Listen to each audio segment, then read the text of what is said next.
and welcome to another episode of Life in the Military Spouses Edition. We are talking about PCSing this week, and we were talking beforehand how this is a mixed thing. I feel like this is in a mixed emotions. It can bring good, bad, and otherwise when we talk about it, because it's truly a hectic time, or can be a hectic time, and it's got its good, and it's also got its bad. And so it's very mixed when we talk emotions, when we talk the topic. Like, I slightly cringe when we talk about PCSing because it has good and it has bad. But Ash, when you think of PCSing, what's the first thing? Like, I cringe. What do you think of? For me, it didn't happen often, so but when I think of PCSing and as a whole, I understand that a lot more spouses, a lot more other families moved way more than I did, and probably have a lot more experience with, like maybe you actually. But I just think of packing again. That's what I think of. It's like all of the packing that we had to do, because, and I say that because we most of our moves we did ditty moves. Oh, okay. And so we did ourselves. So we didn't have the military come in and do it for us unless we actually had to, like us moving overseas. See, we did both. A couple of our moves were ditty moves, a couple of them were not. Obviously, yes, overseas we did that initial move from Chicago to Germany and then Germany back. Those were military moves. Mm-hmm. The 3 times we moved while in Germany, or twice. We moved twice in Germany. Those were on us. The twice we moved in Colorado, that was on us. Mm-hmm. And then the move from Colorado to Chicago was on us. So the sound of packing tape just, ugh. If I never hear that sound again in my life, I'm great. Yeah, that screech. I know. I just, I think of, I like us spouses. Okay, so our service members, they have their list of things that they have to do. They have to out process from post, and they have to in process at the other duty station and all that kind of jazz. But yet, at least for me, I was handed a packet. So I'll mostly talk about my experience going to Germany. Just because I as a spouse didn't really have to do anything military wise doing a ditty move. I just had to pack boxes and load up the truck. I didn't have to worry about all the other things. And my babies were so small that I didn't have to worry about school stuff and medical things. And I just would call later on and transfer everything over. So, I'll talk mostly about my time in Germany. So when we got word that Eric was getting reassigned to Germany, there is like a massive packet that he got emailed of all the things that we had to do to get to Germany. And he forwarded it to me. He goes, I have to out process, you take care of this. And I'm going, oh my gosh, like, what am I supposed to do?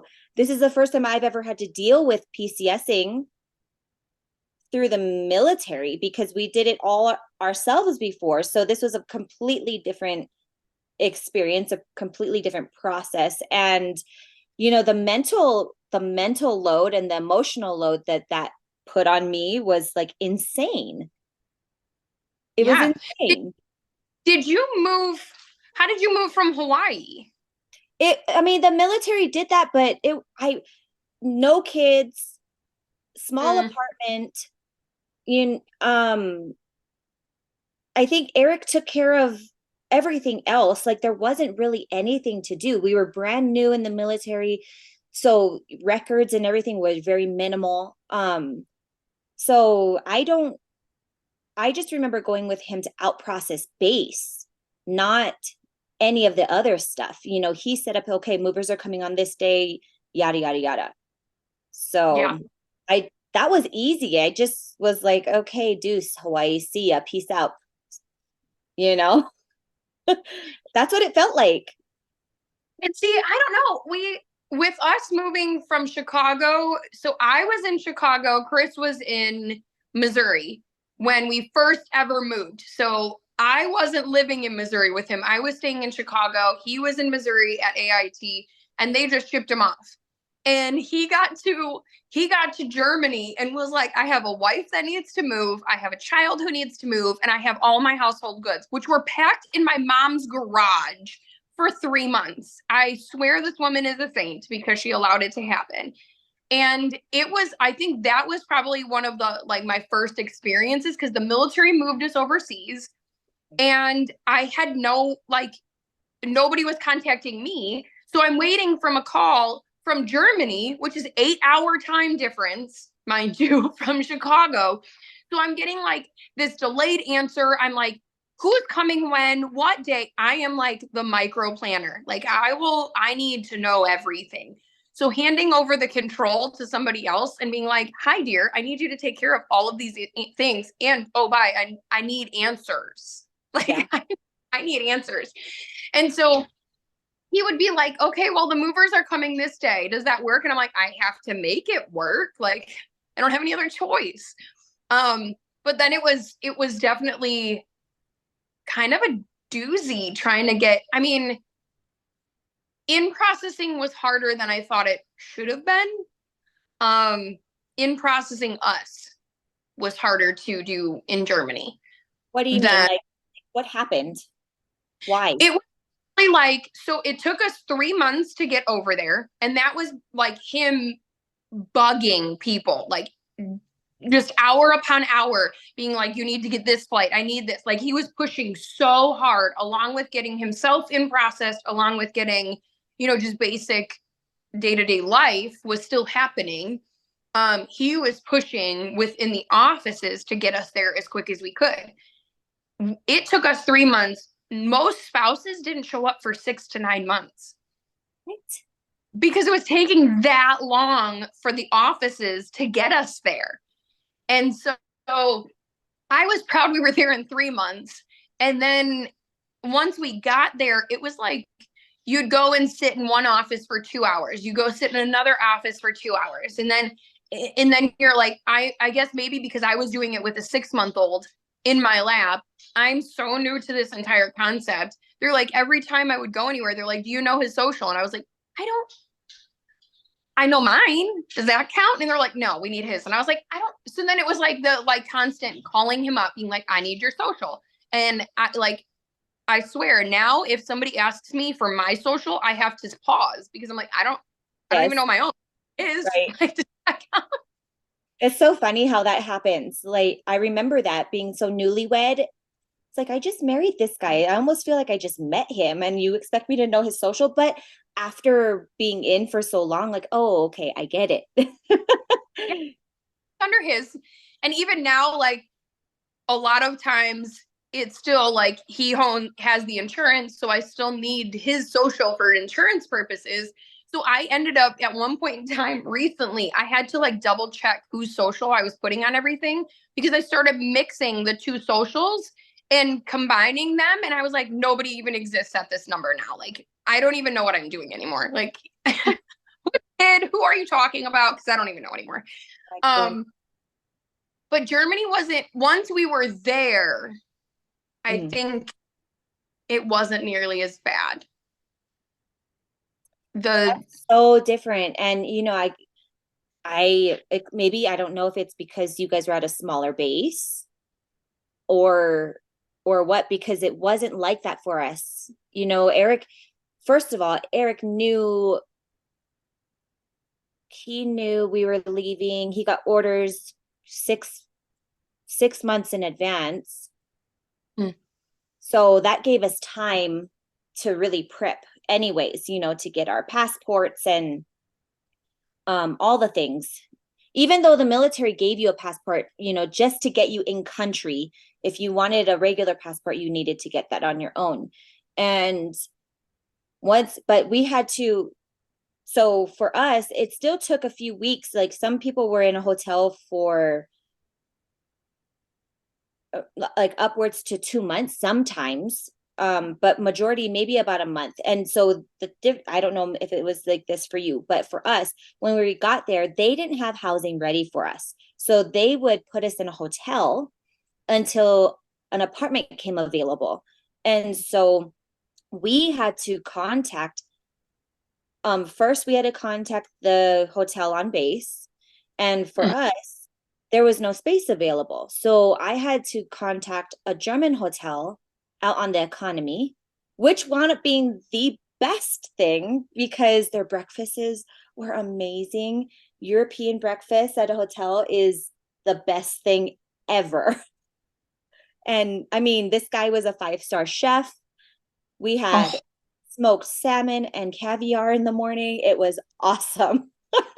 Oh, I kid you not. I think I still have pictures somewhere. Anyways, so, you know, but here I am so new to this. And so I'm like, okay, they gave us a list of different hotels that do, you know, accept and work with, you know, the Americans coming in, which was great because again, I got a email packet that was, gosh, 50 to 100 pages. I can't even remember, but it was a big, thick packet of just all the information that you needed, which made it easy, but it just took time. It took time to go and read through everything.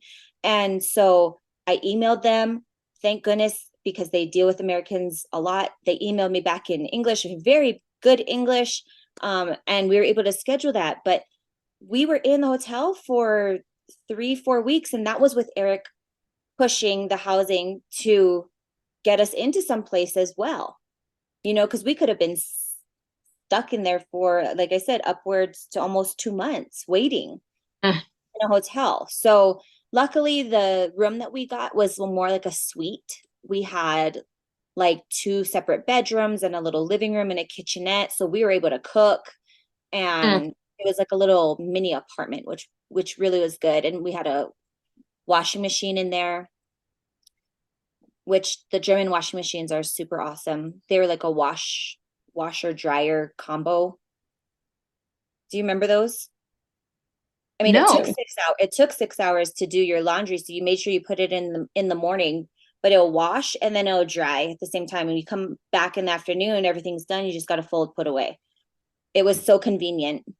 Well, we were on post, so ours were regular American washers and dryers in our, Yes.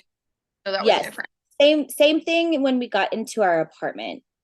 So this was just in the German hotel. So the difference, I think, for us was we were on a smaller base, so the housing was a little bit more frequent. So we had more openings and availability. So Chris put his name, like he told me that as soon as he got there, they had his name on housing. Oh, So nice. we went from literally the airport to our apartment. He was already in the apartment. Yeah. And I think our household goods beat us there. But you were late for 3 months, so that makes sense too. Yeah, so my stuff left 3 months ahead of me. So it left almost immediately. I sat with minimal stuff with a 6 month, like, 3 to 6 months. So I had to keep everything from 3 to 6 months to even 12 month worth of clothes with me. I had to keep like 3 different seasons worth of clothing because I didn't know what I was going to hit or when I would be there, kind of a thing. So all of my stuff got moved before me. So when we got to Germany, we had gone from the airport to our apartment, and our household goods and Chris were already waiting. And he was already time adjusted. So he already knew how to keep us up, how to keep us going, so that we immediately, like day 2, we're done. We didn't have jet lag. We were fine. We were good to go. No issues. And so it was really cool in that aspect. Now, when we tried to leave, stop. when we tried to leave, that was the difference, was that, yeah, we had to go into a hotel, and the hotel was an on-base hotel, and it was literally like it had a bedroom and a like family room with kitchenette. We put a pack and play in there. I do have to say though, one really good thing about the PCSing process was that, like, did you get rental furniture? On our way out of Germany. Yeah. Mhm. Yes. So one thing that I thought was super cool, because my mom just recently moved and she packed up all of her stuff. She's like, we're living on an air mattress. And then on top of that, like the last few days when she's got like movers have already come, it's that few day period in between where she's like, I don't have anything. I don't have a pot. I have nothing. She's eating out all the time. And I was like, that was one thing that was so great. We never, ever had to worry about sitting in that awkward phase where like you're like, are my stuff, like I don't have stuff, but we're not in a new place. We're like in that awkward phase, because there was always the ability to do the rental stuff, like from pots and pans to bedroom sets, like all of it. So I do have to say that was one really awesome thing that like I just now realized the, the civilian world doesn't have, is Right. that. Yes. And you know that that made such a difference. And I don't know if, what was it called? Some kind of locker.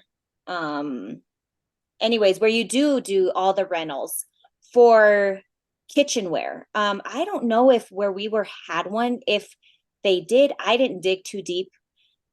Because I knew on the backside coming here, I wasn't going to have a lot of kitchen stuff. And so what I did was because gosh, you're allowed so many, bags and suitcases. We didn't even utilize all of what we could have, because that still means you have to carry all that stuff by yourself, And so what I did was I dedicated one whole suitcase to kitchenware and basic things that I would need: cutting boards, knives, cooking utensils, a pot, a colander, things like that. Some forks, some like silverware thing, like, and I dedicated one whole suitcase. So I didn't go look for rental stuff for that. Because again, for me, just coming on the backside, I knew our stuff wasn't going to be here, and I needed things to use here instead of going and buying things until our household goods got shipped in. And but to be able to have furniture, like a bed, couches, tables, dining room table, all of those things, man, that really did help, because it was one less thing that we had to stress about. It was one less thing you had to worry about. And you just had to make sure you kept it clean, but it was fine. You didn't have to worry about giving it back. You just left it in the unit when you left, and they did the rest, and so thank you, military, for taking care of your families that way. Yes. That's one thing that I will give a, hey, good job, thumbs up on. There's other things I'm like, do better. But and speaking of that, talk about mental, like going crazy, being totally frazzled female. You have to ship your vehicle, which they will ship. Okay, but you don't get compensated on the back end for a rental vehicle when you're waiting on your vehicle to come in. And that is hard, especially now, because, when we moved back from Germany, prices were so sky high.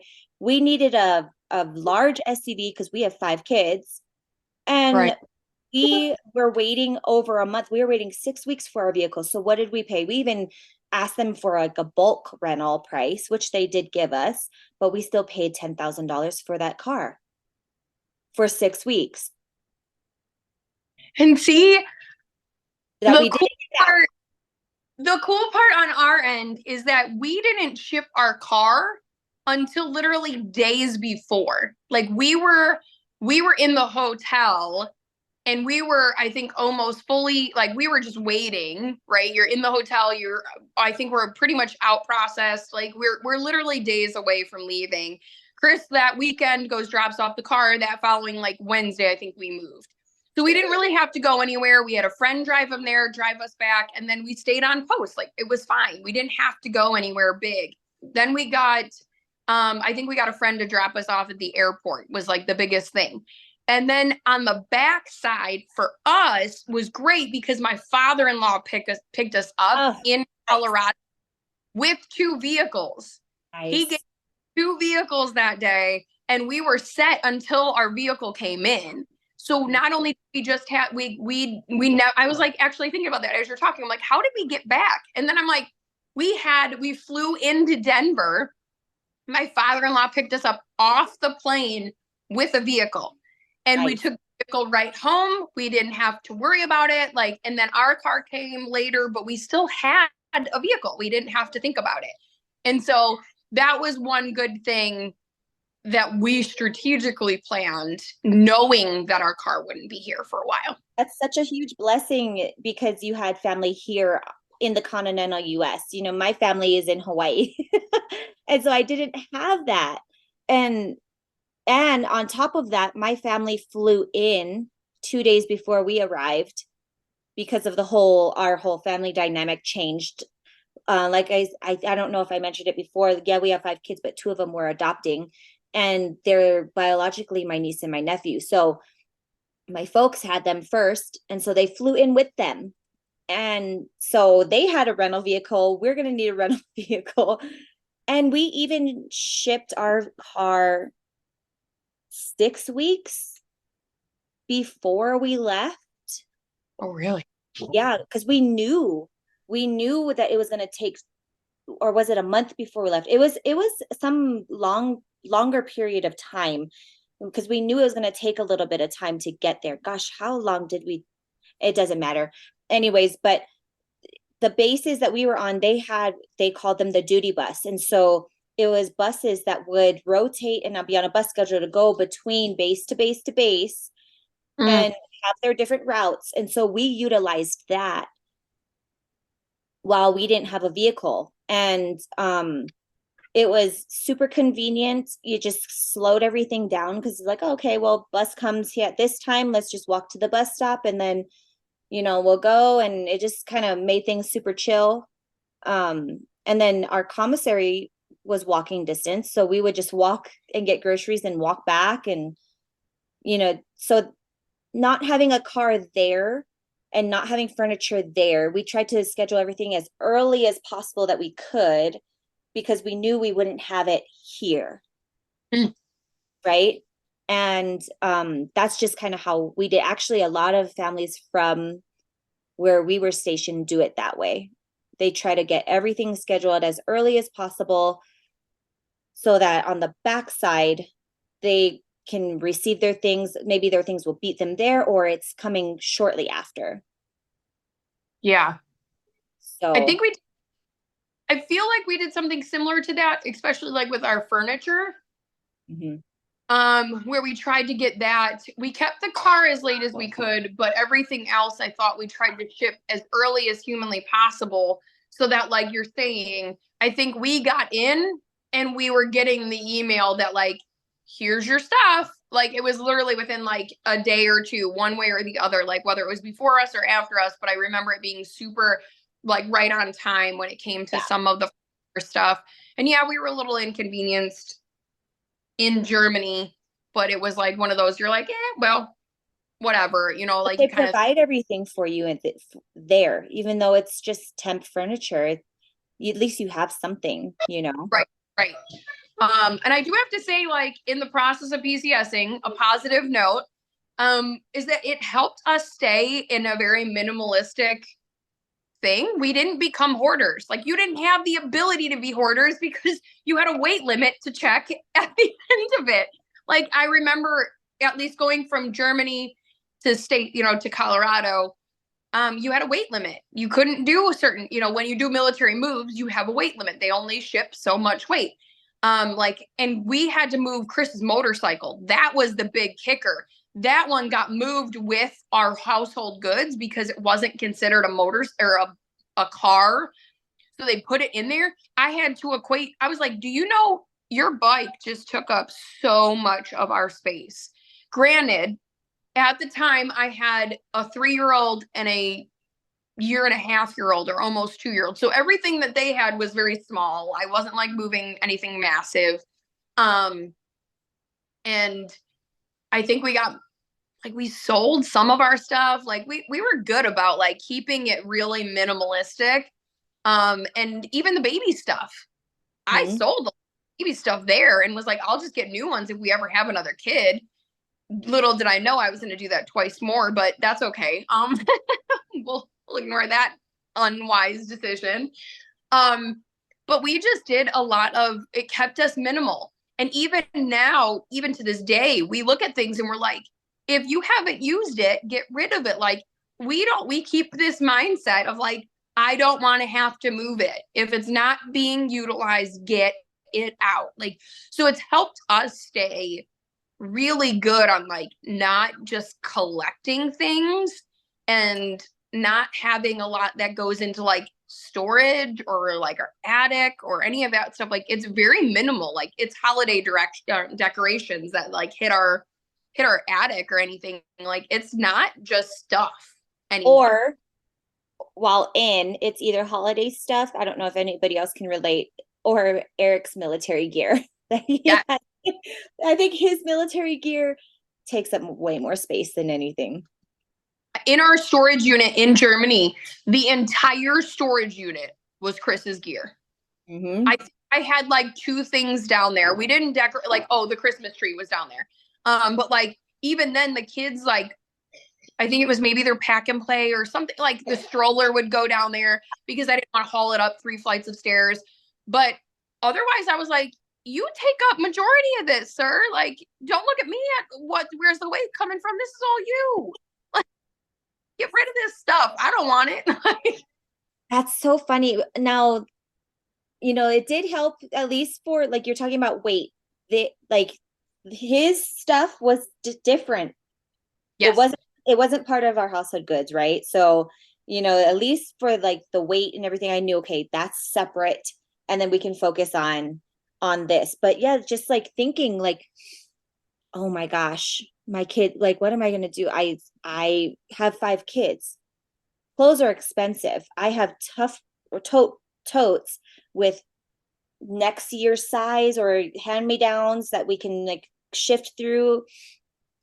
And I'm like, this is like 20 pounds, just one tote. But every pound counts. And I'm Yes. just, are we going to be okay? Are we going to be? And again, it goes back to like that mental, you're just thinking about all the different things as a spouse. Your guy or your spouse is just worried about out processing, really. And we're here at the house dealing with all the other mental things that you have to think about.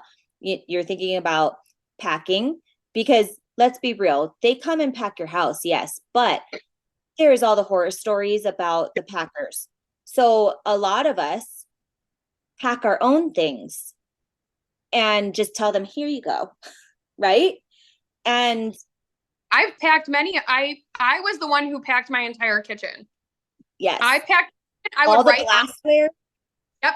I was the one writing like, okay, here's the inventory of this page and here's this box. And we packaged up our TVs and moved those on our own. Like we kept the original boxes, Yep. put the boxes and told them it's just the TV. And like there are certain things, yeah, you're packing your own stuff. Like my clothes, pack it. I don't care. This Yes. thing, pack it, don't care. But other things I'm like, I don't want my dishware broken. I don't Yes. want this one thing broken, Mhm.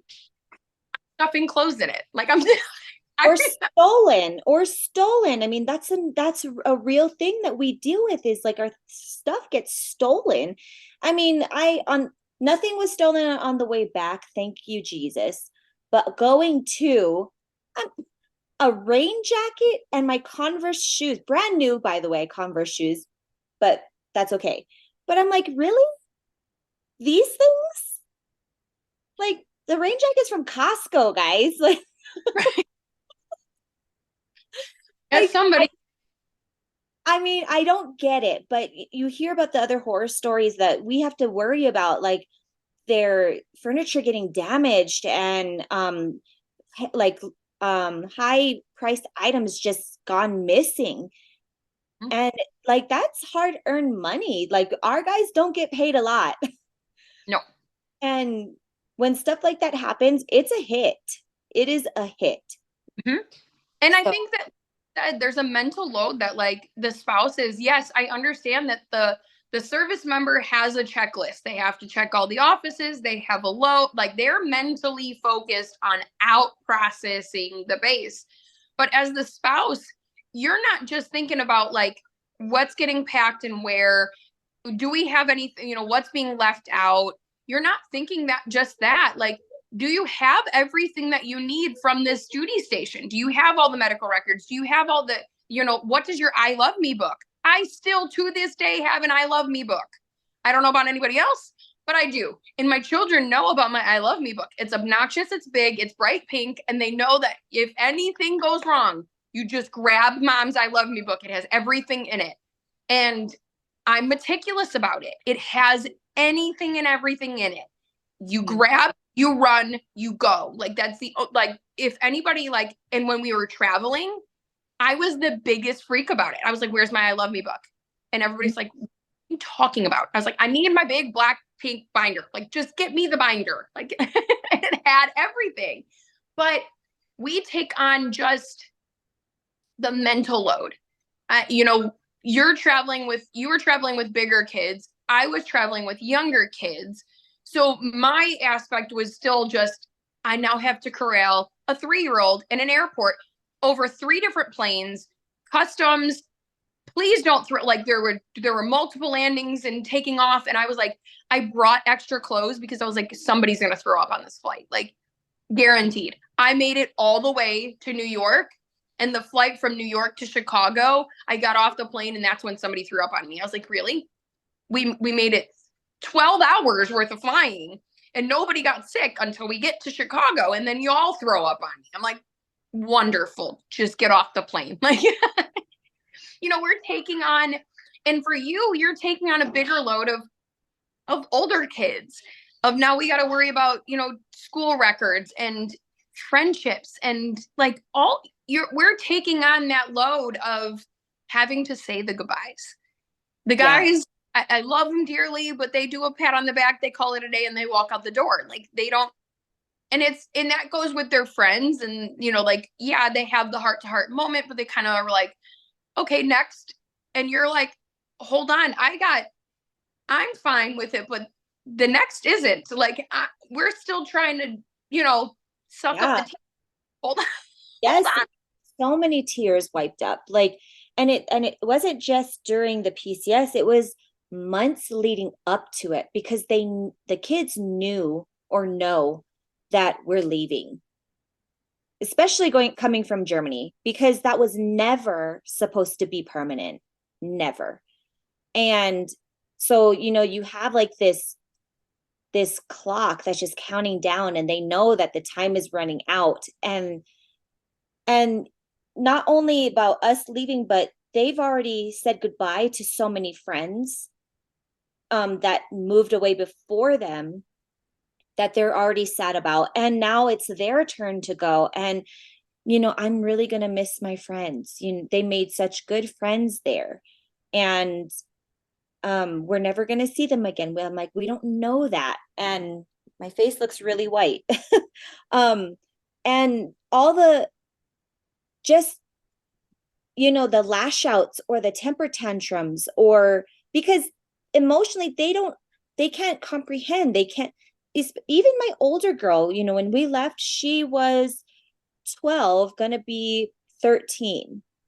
And that's already a hard stage anyways. Your emotions, your hormones are changing and shifting anyways. And so um she's trying to comprehend all of that, plus like the transition of leaving, losing her friends, coming here, wanting to find new friends. She is such a social person. She needs to have like that connection, and then moving here is like the first, what, 4 months is like, I don't have any friends here. I'm not make I don't actually, what she said was, and I'm really proud of her, is I don't want any friends.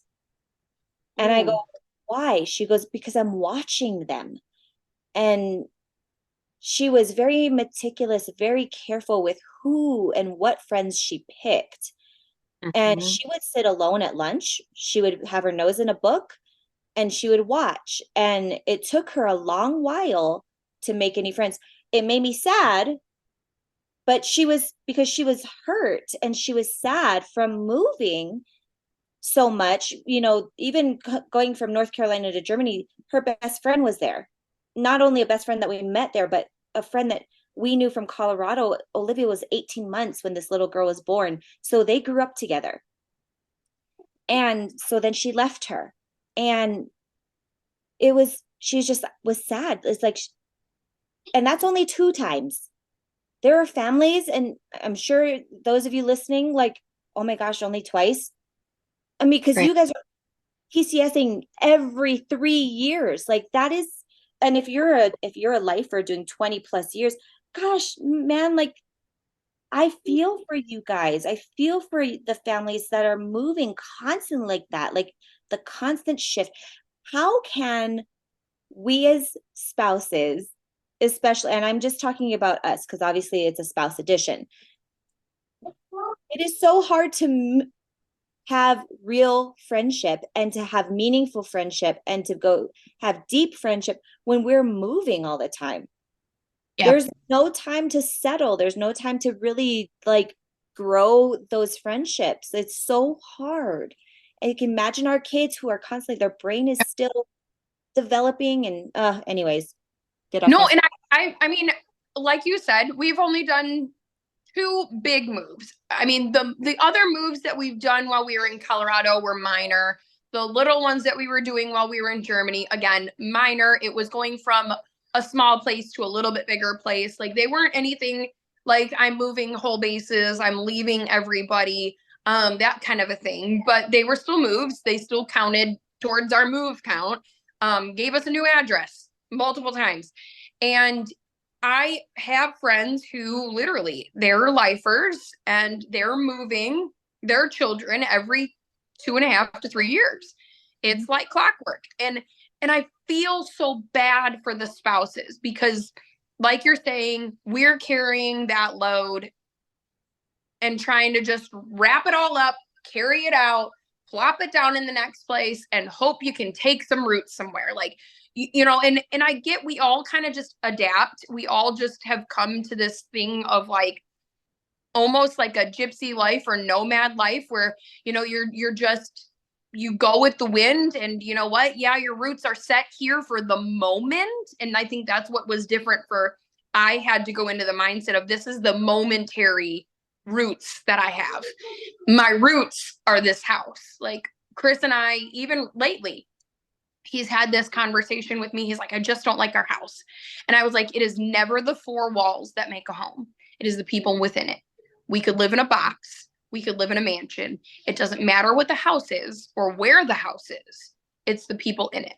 And that was something that we had to remind ourselves 1.5 million times as we continued to just next step, next step, next move, next move. And I think that so many of the spouses kind of keep that mindset is that the house is temporary, but it's these people within it that I have to care for. This is my tree, this is my life, this is my everything right here. And as they get older, I mean, I was fortunate that we were moving with littles because I'm like, it was fine. We just kind of packed up and moved, and I didn't have to worry so much about super big relationships or super tough conversations or any of that. But we moved, the biggest move and the toughest move probably was the Colorado to Chicago move. Because the kids they were going like kindergarten, first grade. I mean, they had spent their longest period of time in any one place was in Colorado. And I had made friends and they had made friends. And I remember the day Chris was like, we should move back home. And I was like, I will not move this. I will not make this move. So if you want to do this move, this is on you. It is all on you. The realtor, the packing, the moving, I'm doing none of it. Like I was so defiant on that move. And I can only imagine how many other spouses have to sit there and be like, I will not do this move. And yet they know that there's no choice. Like you have no choice in this. It's being told to you. And at least I looked at it and I went, I can at least choose that I'm going to Chicago because that's what I want to do. This is the one grace that I get right now is that I'm choosing to move on my own accord to this place that I'm choosing, not being told, hey, by the way, here's your next duty station. It's in the middle of cornfields and hope you like it. Like one of the, it's not that. And so, I mean, when we talk over PCS, that's one of the things that I think as spouses, yes, the checklist comes to mind. Yes, the packing comes to mind. Yes, the joy of a new location, like there is that joy, there is that excitement of like, oh, something new, somewhere new friends, new people, new experiences. Like that's what like I know keeps a lot of military spouses looking forward and keeping positive about it. And something that I did was, this is a new experience. Here you go. We got the letter. Now is the time to make the best of the next situation in the next chapter. And it was truly that, just a chapter in our lives, and make the memories, do the thing. But I think that is something that spouses, we don't talk about a lot, is the mental load and the emotional load that we pick up and carry with every single move. That's maybe not the most fun part of it all. I did not move as often as the conventional side. SF, there's only two places that you can go, at least where Eric is in 10th group, and so it's either Colorado or Germany. You do a small tour in North Carolina, everybody has to go back at some point. But that's not really like a duty station. That's not like where they're based. So it's either Colorado or Germany. And so I didn't have I didn't have to move very often, but just with the ones that I did do, like you put on this armor, you put on this armor to protect yourself, your emotions. You get close to people, and then you have to leave them. And so to think about all of these other families out there that are moving more often, like the shield, and to shield your emotion, to shield your heart, Yes. that you guys create. I mean, I can only imagine. And again, that's why I said I feel for y'all, because you guys are moving so often and there's no time to really break to break down those walls, to really be able to cultivate deeper friendships, because by the time you start doing that and wanting to do that, you got to up and go again. And it's just so hard. It is so hard for us military families, especially those of you guys in the conventional side. It's just so hard to be a spouse in that aspect of the military. Mm-hmm. And then I've also seen where there's some spouses and it's like, oh, we've been here too long, like it's time, like we gotta go. I mean, there's been times where I've joked with Chris, I'm like, it's about 2 years, don't you think the furniture need to be moved? Like we got on that, and we were only in 7.5 years, guys. Like we only did 7 years. So anybody who's a lifer, y'all know what 2 years feels like. You're all like, furniture's got to move or we do. Like legitimately, it is a real thing. For if you're not in the military, this is a real thing. We move our furniture every 2 years because it's cheaper than buying new houses. Like it really is. But you kind of like, you get in this moment. You're like, it's about that time, isn't it? Isn't it about that? Aren't we coming up? And you almost start to anticipate the next one. I mean, I have a couple of friends who are spouses to firemen within the military, and they know that they, like, similar to SF, where they only have, I mean, they can go anywhere, but there's usually a certain X amount of duty stations they kind of do go to. Just the same with, Chris was a combat engineer. Combat engineers are really only at certain bases, but we do have more than two. We're looking at quite the variety when it comes to it.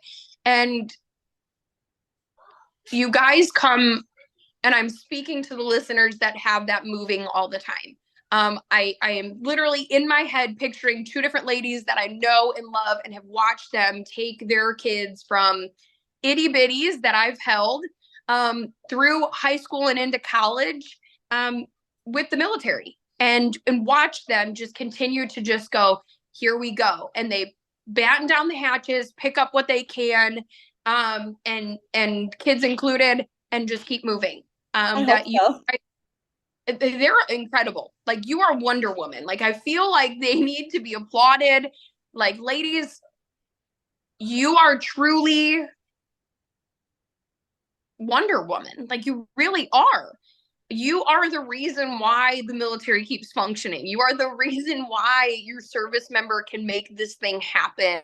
Why the United States continues to just have the military and the wheels turning that it does is because of women like you, who just pick up, who put on the smile or through the tears, and you do it. It's not easy. Chris and I had a conversation in the car the other day, is that he picked two of the most highest rated divorce rates for jobs.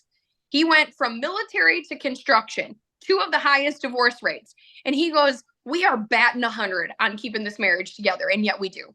And I have to applaud these spouses that move as often as they do, because you're beating the odds with every move. You're beating the stigma, and you're breaking the rules in a way, because nobody expects you to continue to just put on the smile through the tears and keep going. And I just want our listeners that are those wives to understand that we feel you, even if we didn't move as often, even if we're like I am, where I'm out and I can actually put down roots and I can settle and I can sit in a space for longer than a few years. I mean, my husband's already telling me we need to move. Like, guys, the man is triggered. PTSD is a real thing. But you guys are truly, truly the heroes, because you continue to put the house back together. Whether it is sterile white walls that you make feel like home, or it is a physical home that you maybe buy and rent out or whatever. Like, you are the true heroes that truly need to be applauded, because you make everything feel like home. So thank you from both of us. And I'm just gonna add, like Stephanie said, we see you, because it's hard. You are hiding your emotion and your stress because your kids need you, your husband needs you, and we get it. We see you. We know how hard it is, even though, like Stephanie said, we haven't experienced it like y'all, especially those that are constantly moving. But you're losing friends. You're having to, gosh, I am naturally an introvert person. I do better with like small groups, maybe 1-2 people tops. Get me in a large group, I'm like gonna go stand in the corner. I'll be a wallflower. And so if you ever see me out in public, you can say hi, but I probably won't make good conversation. I'm being like, oh, awkward. But anyways, especially the introverts that are out there like me, having to go to a new place, and oh my gosh, the stress of just finding new friends.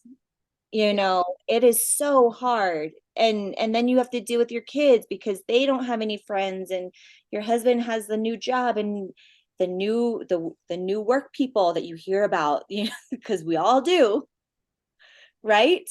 And Mm. you know, you're kind of put on the back burner. And so we understand it is hard. You go through a lot, you lose a lot going through a PCS season. And bravo. Bravo to y'all that just hold it all together. Even if you don't, even if you break, that is okay. It is healthy to break. You know, It, it is healthy to break. and we can only keep the mask up for so long. Like we can only keep the facade and be so strong for so long. Like guys, it's okay to not be okay during PCS season or just in general. Like it's okay. I used to be the wallflower, especially when we were in like Germany, and every time we transitioned bases, so Germany and then Colorado, I became a wallflower. I was like, you go mingle. Like I would make Chris go and be like, we're gonna mingle, but you're gonna talk to everybody and I'm gonna sit back in the corner.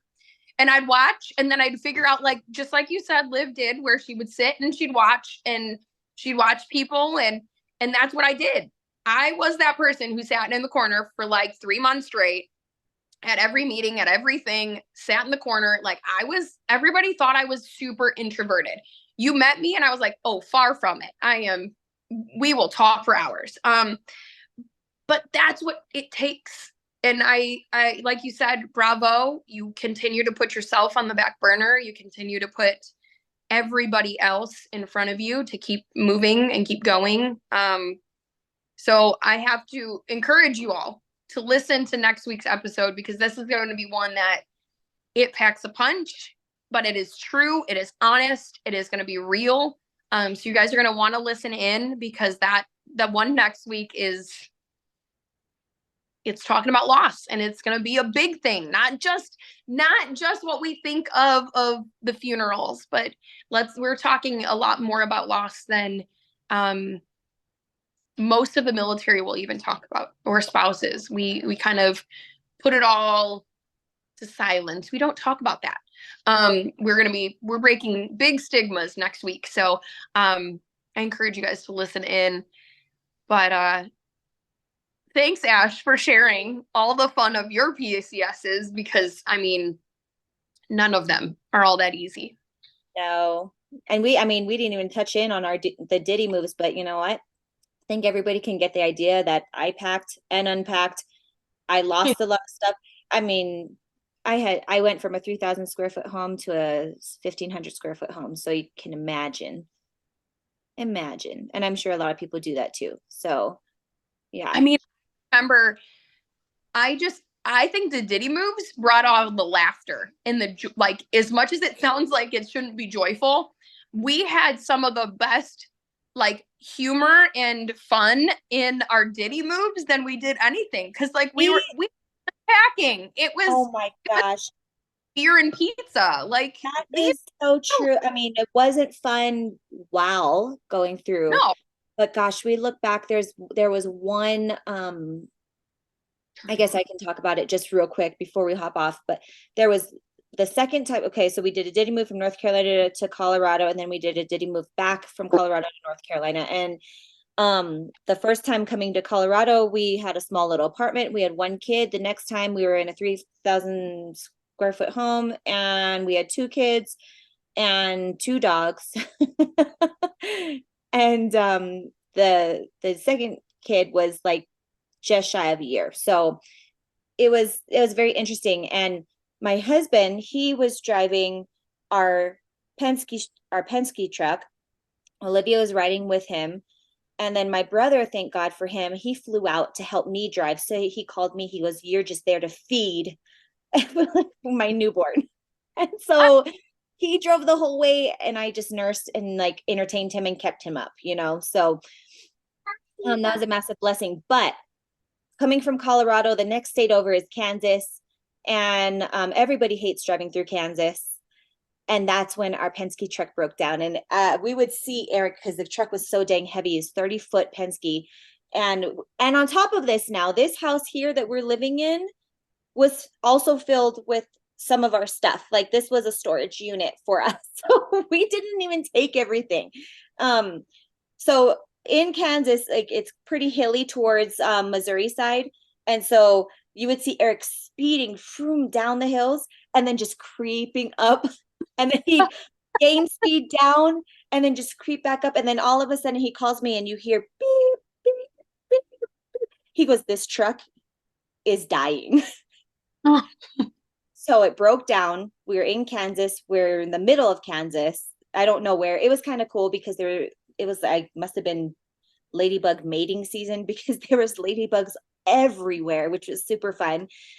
But Penske had to send us a crew to bring us a new truck. Well, they had to come from Kansas City, which was 6 hours away still. So we went and found a hotel. It was middle of the night where they finally came and they transferred everything for us. But that delayed us, gosh, a long time. And we look back on it now and it's like we laugh, and Eric still has PTSD from that trip. He's like, he can't hear or think of Penske without hearing the beeping sounds. He was like, that was terrible. And then even the second truck died down like an hour out from our destination. And he's like, we are still going. Like, I will run this thing to the ground. So yeah, definitely a lot of fun story. Maybe we'll have a episode on all the funny things like that and talk about PCS and the funny things that had happened during a Diddy move. Who knows? Because that could probably be an episode in itself. So I mean, we moved with one of ours was a trailer. We had like one of the small, like open top trailers, and we packed all of these weird, like Beverly Hillbillies style. If you can think of anything, think of Beverly Hillbillies with like grandma on the roof, like in the rock kind of packed picture. We have a blue tarp on the back of the cover, the open covered stuff, because it was raining the day we decided to move. And the tarp just keeps flapping, and we stop randomly, just occasionally, to like re-strap it down. yes. I've got three kids in my car with a dog. Chris has the Jeep, a dog, and the trailer. And we are just, it's like chaos. Every time you get out, everybody, it's like clown cars and stepping over people. And I want a new movie. The tarp's flying off, so we need to stop randomly. The dog won't stop barking in the backseat. I was like, this is like a circus. Like, I always thought of the Diddy moves as like, I'm paying you in beer and memories and pizza. Please show up and don't hate me when I leave. Like, just don't hate me after this is what And I would also praying that you put enough weight to make the money back. Right? You're like, I hope this is worth it. yes. You're like, good gravy. And then now you like think back and you're like, this is the humor of the moment. Like, as much as it's not fun, I can look back and I can literally just laugh uncontrollably at like, you're like packing up, like you said, we had one of the trucks was like a Penske truck. We got a little bitty one though for one of our moves, which was delusional on our part. And you're trying to like play Tetris, Yes. but Tetris with like heavy furniture that you're like, well, lift it up here. And I'm like, I can't even put it above my head. What are you asking? And you're like, three people are doing this. You're like, don't squish anybody. Who's back there? Because all I hear is voices coming from the back of the truck. Is somebody back there? You're like, this is pure chaos. And you learn with the Diddy move, moving boxes are a no-go. You pack everything in trash bags because you can shove it in all the empty spaces. Yep. And don't even pack it at all. If it's a closet thing, just take it off the hanger and plop it right down. Don't even try and pack it because it's pointless. Boxes will only collapse. Don't try. Yeah. Tough boxes are your friend as much as they weigh so much. Tough boxes. Yeah. Yeah. I think after a while, you just like you're getting down to like the end of like loading up that truck. And you just still see all the stuff and you just start shoving things. Like, who cares where it is, what it is? Like, just get it in the truck. I'm exhausted. Let's go. Yep. And then you all like I remember just looking back at like any of the people who did all of our Diddy moves with us, like who helped us with any of these. I was like, you're still our friends. Like you're lifers now. You're stuck. Like you did a Diddy move with us and you still like it afterwards. We're done. We're family. You get to just you are now aunt or uncle, and we are family. You are stuck now. Like Yep. Yep. Oh my gosh, what a crazy, a wild ride, man. I will never do that again.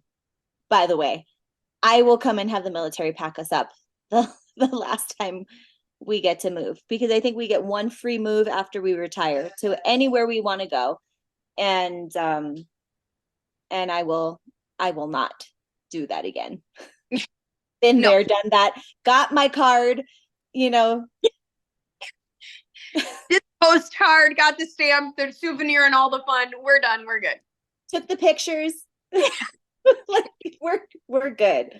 Oh gosh. To think about too is that like as much as in the moment you might be ready to pull your hair out, whether that's a Diddy move or a military move, it doesn't matter. Like you might be in the midst of like brink of mental breakdown, ready for your hair to come out. You are ready to cry. Try your best to find something to laugh at. Like it is easier to laugh than it is to cry, is what I would always like say. But just find something. There's something you can be laughing at right now and try your best to find it because it is the only thing that will keep you above water and sane. Or find the person that is going to remind you to do that because my brother was that person for me. We were supposed to be out of the house that morning. We wound up leaving that night. And like we still have so much to do and we were moving from a house that we own, so I still have to like clean the refrigerator, blah blah blah. I'm trauma going back to it. Anyways, I would stand there and I start to whimper. He goes, stop it. Ashley, now's not the time, get it done. I'm like, yes, okay, fine. Like recompose myself, breathe, and then we keep moving. And then as soon as we got in the car, close the door, we start driving, I'm like there's just like bawling my eyes out, you know, and oh gosh, it's just so emotional. It is, and it's such a mental and emotional load that you carry on a Diddy move. Like kudos to all of y'all who've done a Diddy move, who know exactly what we're talking about. If you are contemplating a Diddy move, it can be worth it if you have enough weight because you are going to make a little bit of money. That is playing the system just a tad bit. However, it is not an easy task. So be prepared. Yes. And you're like you said, Danny was mine. Danny was my reminder when we did some of all of our Diddy moves. She moved with us multiple times. She did them with us. And our biggest one was Colorado to Chicago. She purposely flew, like made sure she was there, drove with me. And she was the continuous reminder of, you know what, just 1 foot in front of the next, mama, keep going and keep trucking. And she would look at me and she'd be like, look, there's another, like she would purposely find the things to make me laugh so that I could cry.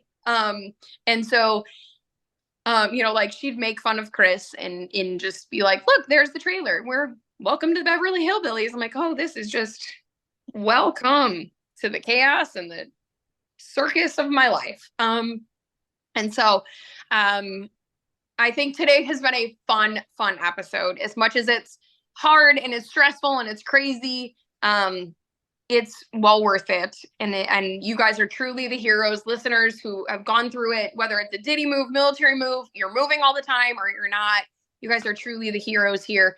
So we see you, we love you.